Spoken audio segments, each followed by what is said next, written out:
Anda kembali bersama kami masih di Power Breakfast pemirsa. Kita di segmen Create Up berbincang bersama dengan Rancai, startup manajemen restoran dan juga waralaba kuliner telah resmi meluncurkan aplikasi online-nya untuk meningkatkan efisiensi operasional dan juga profit bagi para pemilik restoran atau franchise khususnya di bidang kuliner.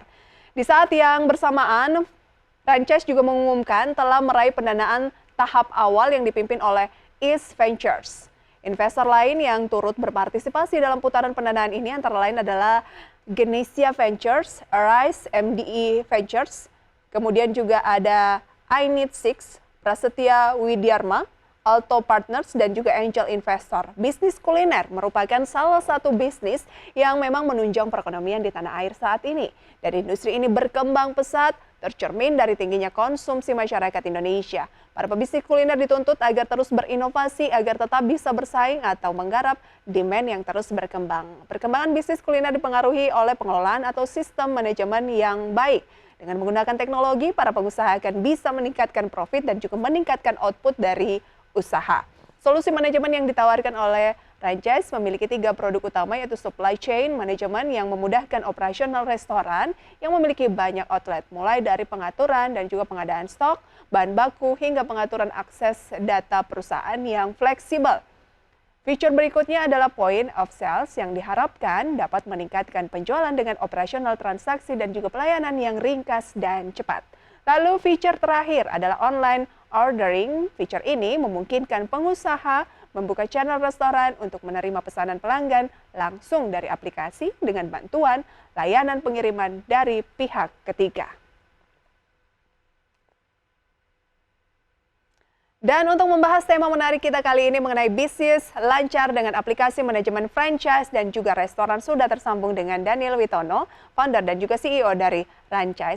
Selamat pagi Mas Daniel. Selamat pagi, terima kasih ya telah mengundang saya ke acaranya IDX ini. Terima kasih Mas Daniel dan Prisa di studio. Kita mau ngomongin soal Rancai ini ya. Semenarik apa sih Rancai dan perkembangannya sampai dengan saat ini bagaimana? Ya, seperti kita ketahui sendiri ya, bisnis kuliner ini kan boleh dibilang menjadi penopang ekonominya di Indonesia ya. Dan salah satu bisnis model yang dijalanin oleh para pebisnis kuliner itu adalah melalui franchise.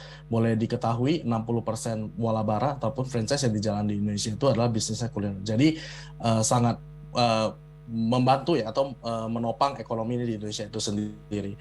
Nah, butuhnya sistem manajemen yang bagus buat melakukan pengelolaan usahanya supaya mereka bisa meningkatkan profitnya. Seperti kita tahu sendiri, kalau di bisnis kuliner itu banyak yang bilang kalau misalnya bisnisnya tidak bisa bertahan lama. Dan menurut kita itu karena kurangnya manajemen dan sistem yang tepat buat mengatur pengusahanya itu sendiri sehingga mereka bisa gagal manage lah ya usahanya kulinernya itu sendiri.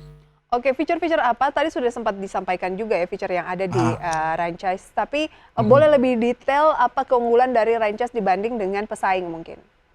Oke, nah dari sisi supply chain sendiri itu kita membantu pada restoran itu buat mengatur ya supply chain-nya di outlet restorannya masing-masing sendiri. Seperti kita ketahui sendiri, kalau misalnya restorannya sudah punya beberapa outlet itu, mereka akan menginvestasikan ke central kitchen, di mana central kitchen ini akan mendistribusikan barang-barang ke semua outlet-outletnya itu sendiri. Nah, jadi melalui franchise itu si pemilik usaha itu bisa mengetahui nih, oh outlet mana yang udah membutuhkan barang, penjualan outletnya itu seperti apa, sehingga mereka bisa memprediksikan berapa banyak sih bahan makanan yang dibutuhkan oleh sebuah outlet supaya mereka tidak kehilangan sales. Ataupun ya sebenarnya di bisnis itu kan kuliner itu kan kebanyakan berhubungan dengan makanan yang fresh gitu kan. Hmm, Jadi kalau misalnya mereka stoknya kebanyakan itu juga akan merugikan karena ujung-ujungnya itu akan menjadi waste di restorannya sendiri.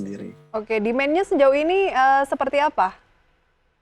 Demand-nya itu sangat positif ya, terutama di mana kita melihat di market itu kebanyakan teknologi yang kalau berhubungan dengan restoran itu mereka kebanyakan menghandle satu bagian dari seluruh proses di restoran itu sendiri. Misalnya contohnya POS ataupun mungkin pengaturan di central kitchen-nya.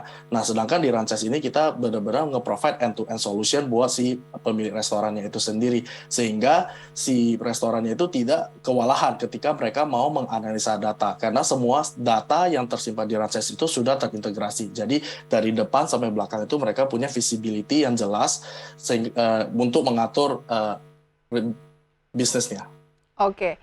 Ini juga Ranca sudah meraih sejumlah dana gitu ya. Jadi franchise ini B2B atau B2C modelnya?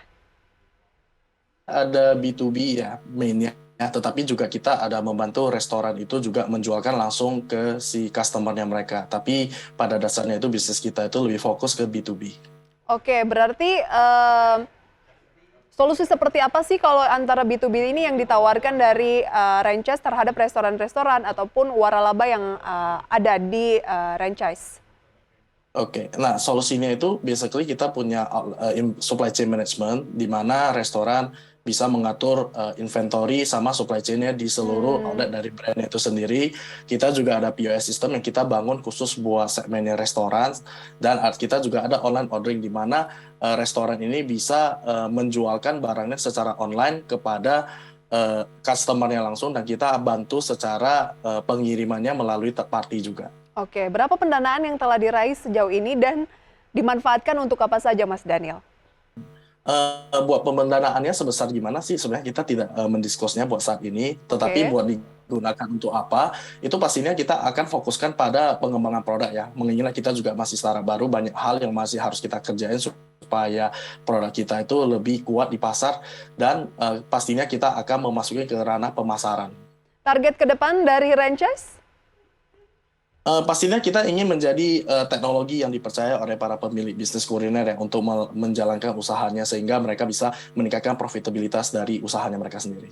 Oke, semoga sukses selalu ya untuk franchise. Sayang sekali waktu kita sangat singkat, Mas Daniel. Semoga next time kita bisa ngobrol lebih panjang lagi terkait peluang, tantangan, dan juga seperti apa kesuksesan dari franchise. Sampai berjumpa kembali, Mas Daniel. Selamat pagi. Terima kasih.